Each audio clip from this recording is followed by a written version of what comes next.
What's the worst that can happen from trying a piece of cheese on a toothpick? Quentin Ashford had asked himself that question with a laugh as he stepped into one of his own stores, store 13 out of 17. It was one of the newer ones, tucked away in a busy suburban plaza just outside Milwaukee. A specialty grocery with a focus on fresh, artisan goods. He'd bought the entire chain from a retiring couple 7 years ago, built it up, and now it was thriving, or so the number said. But lately, a few things fell off. Sales at this store were dipping, online reviews were mixed, and the district manager kept assuring him things were under control. Quentin didn't like vague answers. He needed to see for himself. No one here knew his face. His team was spread wide, and he never personally met the floor staff or even the store manager here. With a full beard, tinted glasses, and a Wisconsin Badgers hoodie, he looked like any other customer. The only person who knew he was coming was his head of operations, and even she didn't know when or where he'd show up. He walked in with a small basket and browsed like anyone else. The store looked clean enough, though the energy felt dull. No greetings. No eye contact. A woman in a green apron restocking tomatoes didn't even glance his way. He made his way to the cheese section, where a young woman with a bright smile stood behind a sample cart. "Would you like to try our new truffle cheddar?" she asked, offering a toothpick with a neat cube. "We just got it in this morning. It's local." Quentin took it. "Thanks. You make that pitch sound better than the label." She laughed. "I've had to repeat it about 100 times today, so I've got it down." Her name tag read Kira A. She looked about 23. Friendly. Natural energy. She didn't seem like she was faking it. "I'm Quentin," he said, using his cover name. "First time here." "Well then, welcome to the circus," she joked. He chuckled, chewing the cheese. It was good. "You like working here?" Kira opened her mouth to answer, but then her eyes darted to the side. A man in a tie and blazer, probably the manager, was walking past. She gave a stiff smile and said, "Love it." Quentin caught the shift. The manager passed without a word. Kira leaned in a little and whispered, "Sorry, I have to say that when he's close, he listens." Quentin raised an eyebrow. "That's strict?" Before she could answer, an older woman came up to the sample table. She looked tired, maybe in her 60s, holding a small bag of groceries. "Can I try one?" she asked softly, eyeing the cheese. Kira smiled. "Of course." As she handed her the sample, the woman added, "My granddaughter loves cheese. I was hoping I could get a couple of these little ones for her." Kira's smile faltered. She glanced around, then leaned in. "I'm really sorry, ma'am. We're only allowed to give one per person. Store policy." The woman looked confused. "She's not here." "I just thought, I know." Kira kept her voice low. "But if I give you more, I could lose my shift." Quentin felt a knot tighten in his stomach. The old woman nodded quietly and walked away. Kira exhaled, muttering under her breath, "He already wrote me up for giving a second sample to a kid last week." Quentin's ears perked up. "What was that?" he asked. She looked startled for a second, then gave a half smile. "You didn't hear that?" "No, I did. You're telling me you can't give an extra sample to someone? Even if it's for a kid?" Kira nodded, her jaw clenched. "Yeah. Manager says we don't run a charity, and that free means free once." His words. Quentin glanced at the manager, now talking to a cashier by the front. "That's a little harsh." Kira shrugged. "He tracks how many toothpicks we use. Literally counts the box before and after. Says it's a cost issue." Quentin blinked. "Over toothpicks? And sample cubes. He made me cut them smaller last week. Said I was too generous."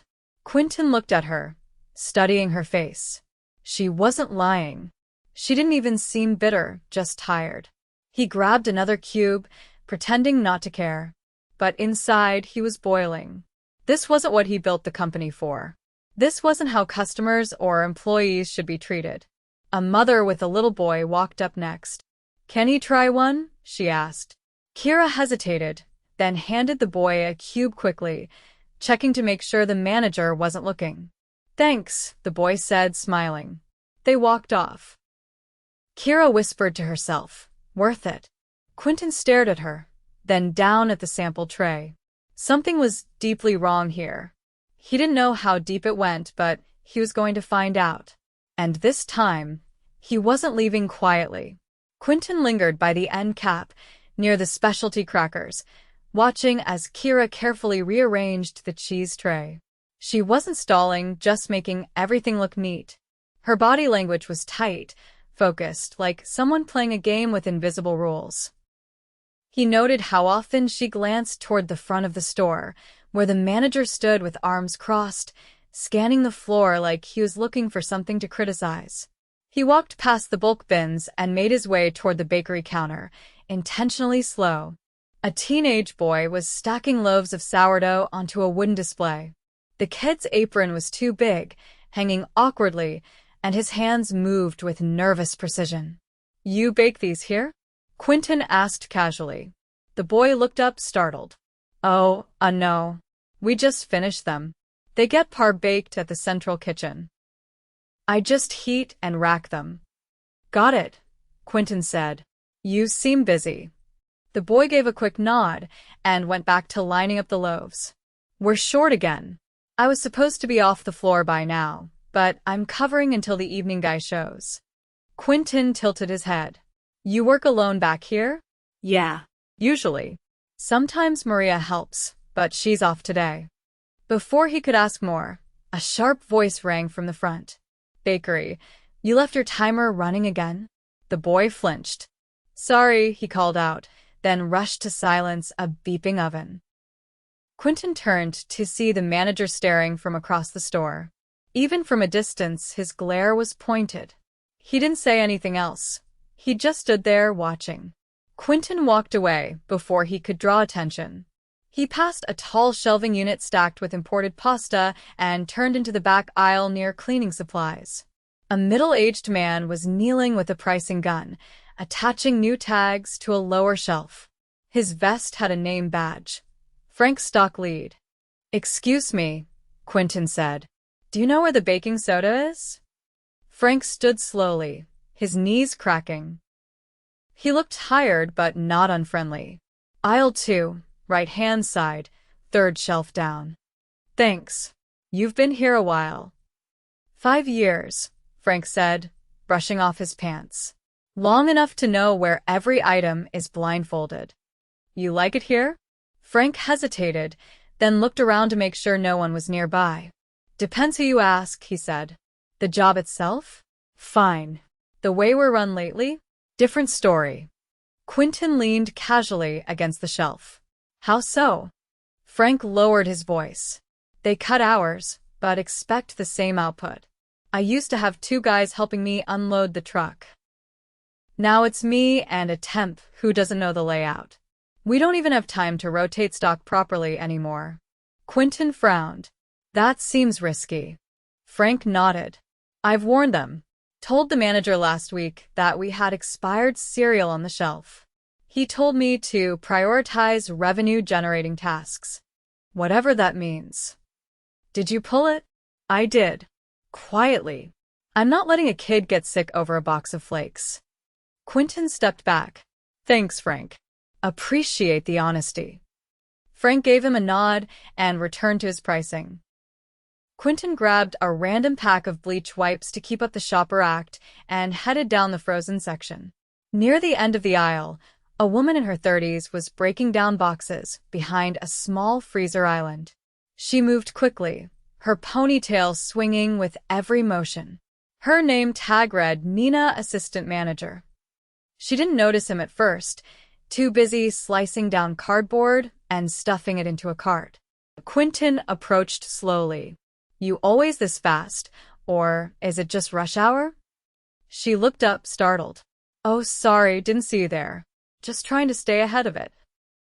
We've got a truck coming in 2 hours and I'm still catching up from yesterday." Your management? Assistant, she said, standing straighter. I handle evening ops and inventory. Well, pretty much everything after 4. You like it? Nina gave a cautious laugh. I like the work. It's the rest that's complicated. Quentin kept his tone light. Complicated how? She paused, eyes flicking toward the front again. Let's just say, not everyone gets treated the same around here. What do you mean? Nina looked at him carefully, weighing the risk. You didn't hear this from me, okay?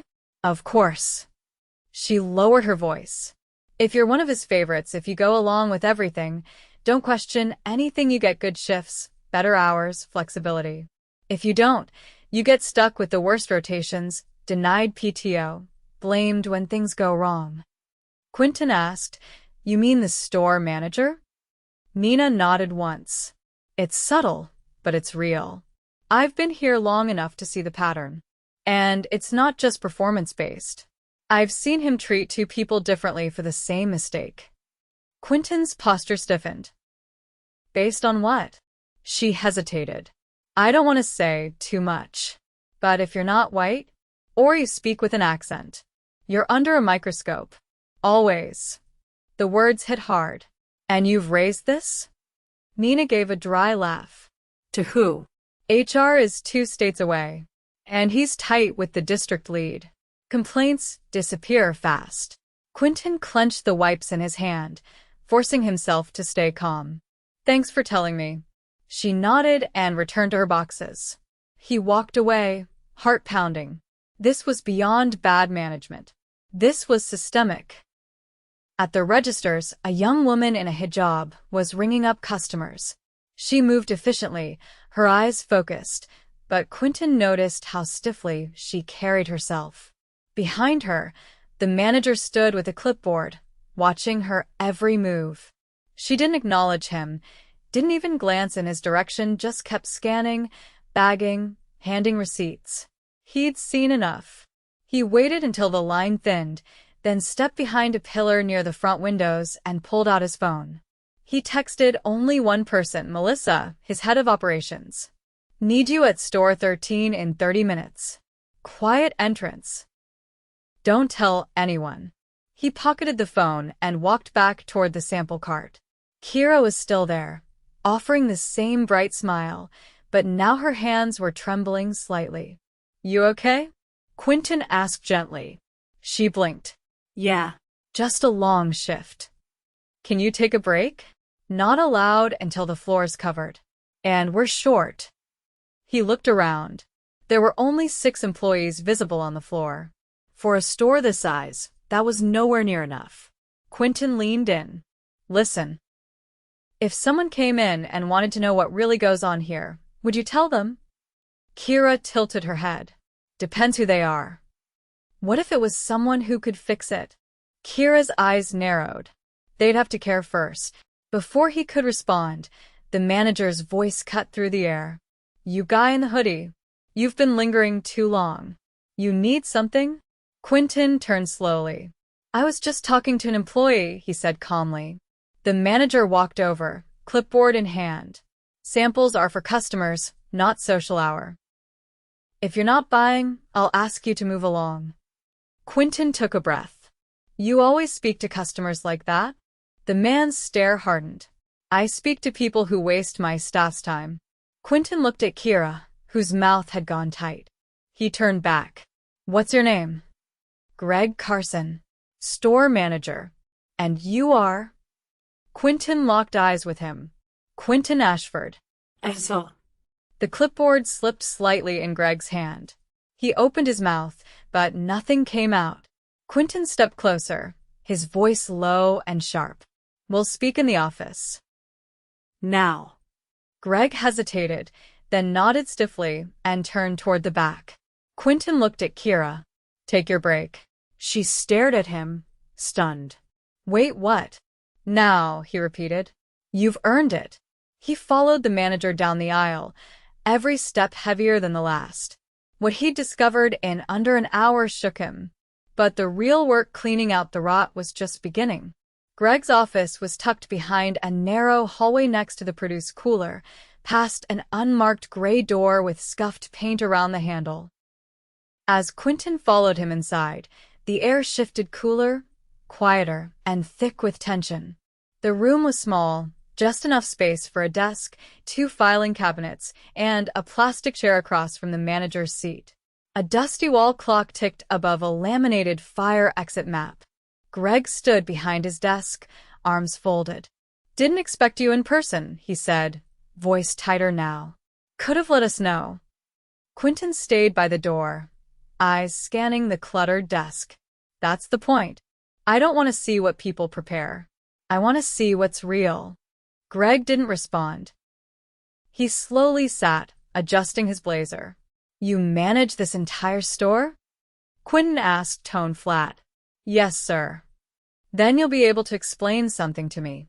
Quentin took the plastic chair, without invitation.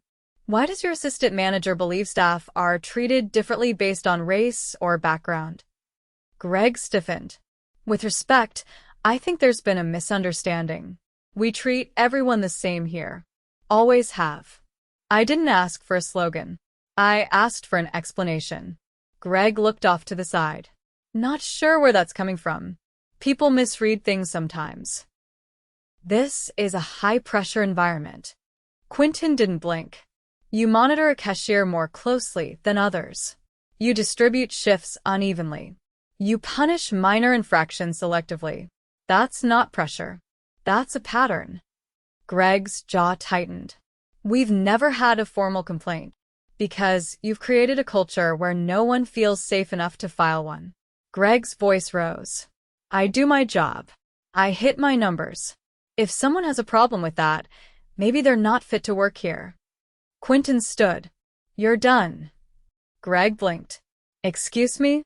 You're finished. Clear your desk." "You'll be escorted out within the hour. I'll have a regional rep handle the transition until we appoint a new manager." Greg stood to now, slower. "You're serious?" Quentin's voice dropped. "You think I'd come here, see what I've seen, and let it slide? You've been creating fear, playing favorites, and driving good people out of this company.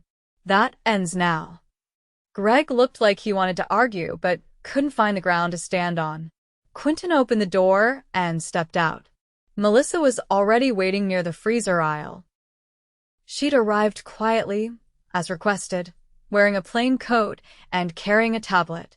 Her expression changed when she saw Quentin. "Office," he said. "He's packing up."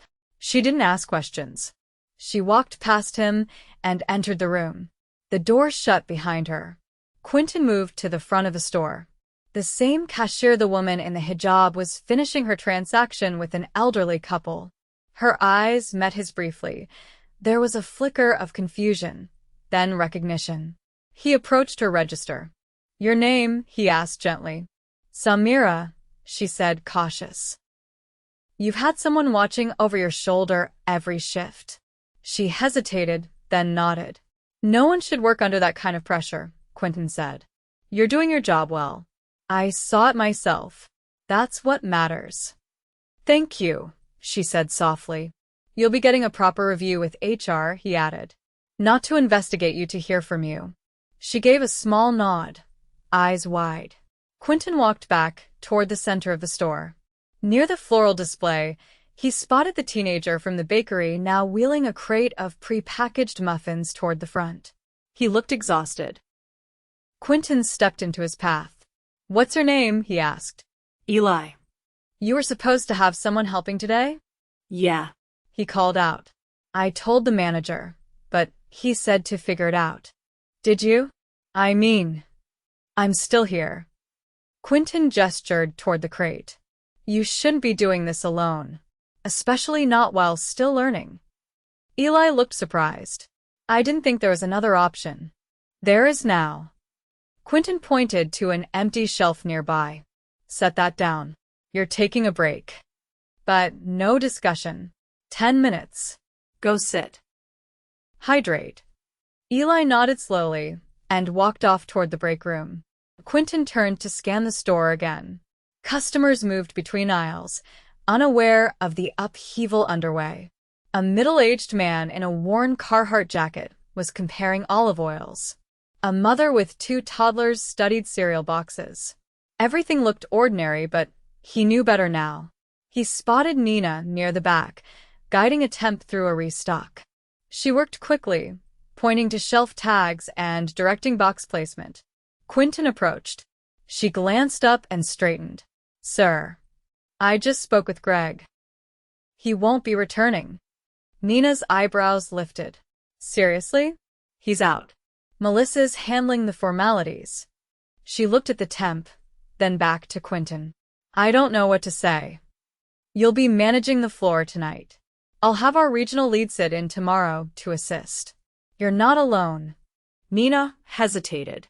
"I can hold the line, but we need more hands." "You'll have them, starting with Kira." Nina blinked.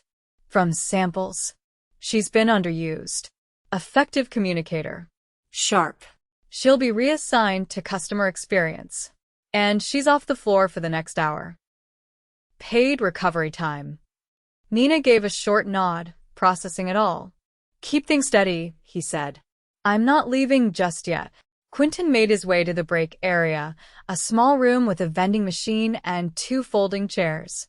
Kira sat near the window, sipping from a water bottle. Her apron was folded beside her. She stood when she saw him. "I didn't think you were actually serious about the break." "You've had it coming for a while," he said. "I'm still kinda stunned. You've kept your head up in a place that pushed people down. That's not nothing." She gave a quiet laugh. "Feels like something now." "I've reassigned you," Quentin said. "You'll be working with our customer feedback team. Starting next week, you'll be helping us build a better in-store experience across the region. You've got the instincts for it." Her mouth opened slightly, unsure if she heard right. "Wait, like full-time? With training? And a raise?" She stared at him. "I don't know what to say." "You already said it. When you gave that kid a sample even though it might cost you. That's the kind of decision that builds culture, not numbers." She looked down, then back up. "Thank you." Quentin nodded and walked back toward the main floor. Melissa met him halfway, tablet in hand. "He's gone," she said. And not quietly. "But it's done." "Document everything," Quentin said. "Build the case. We'll need it if legal comes knocking." "Already started." "Staff morale's rattled. But they're watching you. This matters." He turned toward the front doors. "Let's finish strong. I want every employee here to know this place is changing for good." Melissa nodded.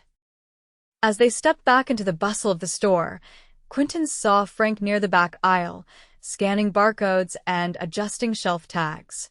He moved slower than the others, but with a quiet purpose. Quentin walked over. "Frank." He looked up. "Yes, sir? Thank you for doing what's right even when no one was looking." Frank shrugged. "Felt like someone had to." "You did. And now it's my turn." Frank gave a tired, honest smile. "Glad someone finally sees it." Quentin walked the aisles one more time, not as a CEO, not as a visitor, but as someone who finally understood what had gone wrong. One manager had turned a store into a place of fear.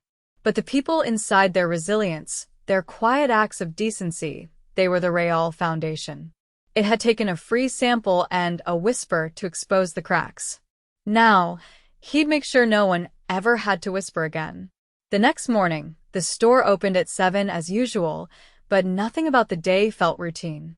The tension from the previous afternoon still lingered in the air like the echo of a distant storm. Quentin arrived just before opening, dressed plainly again, no tie, no entourage. Only Melissa accompanied him, carrying a clipboard and a thin folder with temporary staffing schedules and notes from HR. The automatic door slid open to reveal Nina already on the floor, clipboard in hand, speaking with the cleaner about a leak near the refrigerated produce. She looked more tired than the day before, but focused. When she saw Quentin, she didn't hesitate. "Morning," she said. "We've got a condensation issue. I've already put out cones so no one slips.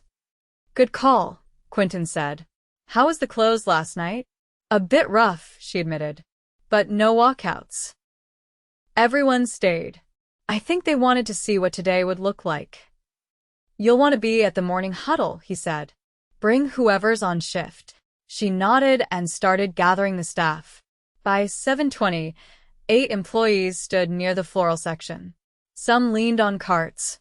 Others stood with hands in pockets, unsure of what to expect. Kira stood off to the side, a notepad tucked under her arm. Frank was at the back, arms crossed, quiet.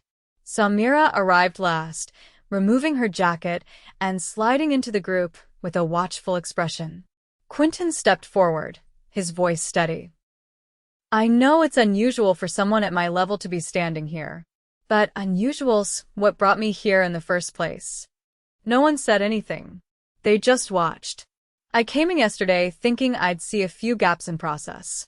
Maybe some lagging morale. What I found was a breakdown of leadership, plain and simple. And I want to be absolutely clear. That's not your fault. He let the silence hang for a moment. Bad management isn't a reflection of the people underneath. It's a reflection of the people above who allowed it. That ends now. Frank gave a single nod. I'm not here to make speeches, Quentin continued, but I am here to set new expectations. Starting today, you'll see changes. Not promises. Actions. You'll be asked for input. You'll be listened to. And anything that even smells like favoritism, intimidation, or discrimination will be dealt with immediately. He glanced around the group. This isn't about damage control. It's about respect. And we're rebuilding from there. He stepped back and let Melissa take over the logistics, coverage adjustments, interim scheduling, and who to report to in the absence of a permanent manager.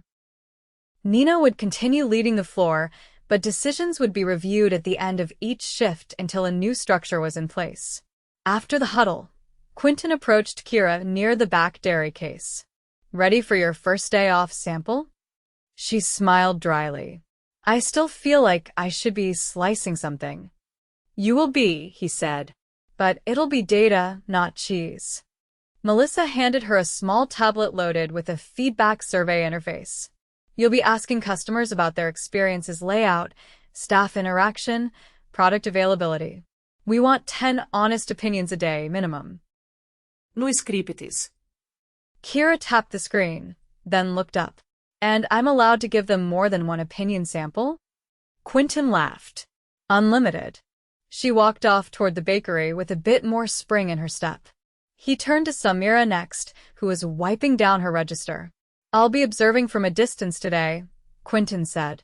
But I want you to know something. She looked up, cautious. I watched you yesterday. You handled everyone with patience and efficiency, while being watched yourself. That's a rare kind of discipline. Samira lowered her cloth. I didn't think anyone noticed. I did. And I've asked Melissa to connect you with our cashier training program. It's a development track for floor supervisors. If you're interested. Samira blinked. I don't know what to say. You don't have to say anything now. Just know it's open. He left her to process and walked toward the back aisle, where Eli was restocking shelf-stable juices. His cart was half empty, but he was working deliberately. No rush, no visible stress. You got sleep? Quentin asked from behind him. Eli turned. A little. Still weird. I've never seen a manager fired. Neither have most people. Doesn't mean it wasn't the right call. Ellie not dead. Feels different in here today. It should. You're not a placeholder anymore. You're part of a system that's going to be fixed. Eli studied him. For real. For real. By noon, the store had a rhythm again. Nina had delegated the restock to Frank and was now working with a new temp, a quiet woman named Carla from another location sent to help for the week. Quentin watched her coach without micromanaging, adjusting her language depending on who she was speaking to. It was subtle but effective. Melissa met him near the back cooler. HR's already fielded 6 reports from staff, she said quietly, all confirming what we suspected. We'll be adding formal statements to Greg's file. Legal's reviewing. Good, Quentin said. Any pushback from the district lead? None. He knows the board's watching now. Quentin folded his arms. We'll need a new manager within 2 weeks. Someone outside this store. Fresh perspective. I've already got 3 candidates lined up from other locations. He nodded. A customer flagged him down, not realizing who he was. Excuse me, do you have any of that rosemary sourdough you had last week? Quentin smiled. Let me check with bakery. He walked over to Eli, who was just finishing a shelf display. You see any rosemary sourdough on the truck? Eli nodded. Just 2 loaves. Should be in the warmer now. Quentin walked with him to the display. The scent hit first fresh, earthy, warm. He handed one of the loaves to the customer, who smiled and thanked him. As he turned back, he noticed Frank pulling expired yogurt from the fridge, placing them evenly into a return bin. No one had asked him to. He was just doing it. Quentin approached. You do this every day? Frank nodded. Too many people rely on this food to let it go bad. You've got a new title starting next week, Quentin said. Inventory Integrity Lead. Comes with a bump in pay. Frank looked up, surprised. After what I said yesterday? Because of what you said. Frank gave a quiet chuckle and kept sorting. By 3, the shift turnover began. A fresh wave of employees came in, most unaware of the full extent of the previous day's events. But the tone was already different. Nina ran the transition meeting with calm authority, briefing the new team on what had been done and what still needed attention. She didn't raise her voice. She didn't need to. Quentin stood at the front near the exit, arms folded. He'd stayed long enough. Tomorrow, he'd return to the main office. He'd review hiring policies, revisit training modules, and push his district leads harder. But today, he'd seen what mattered most. Not the sample tray that had started it all. Not even the policies that had failed. It was the people quiet, committed, and waiting for someone to listen. As he stepped outside, the sun was low on the horizon, casting long shadows over the parking lot. He paused at the edge of the sidewalk and turned back toward the glass doors. Inside, Kira was speaking with a customer near the freezer aisle, tablet in hand. Frank was wheeling a full cart of sorted returns toward the back. Samira was training a new cashier. And Nina was walking the floor, not to monitor but to support. It wasn't perfect. It wouldn't be for a while. But it was honest. And now it was his responsibility to protect that honesty every day forward.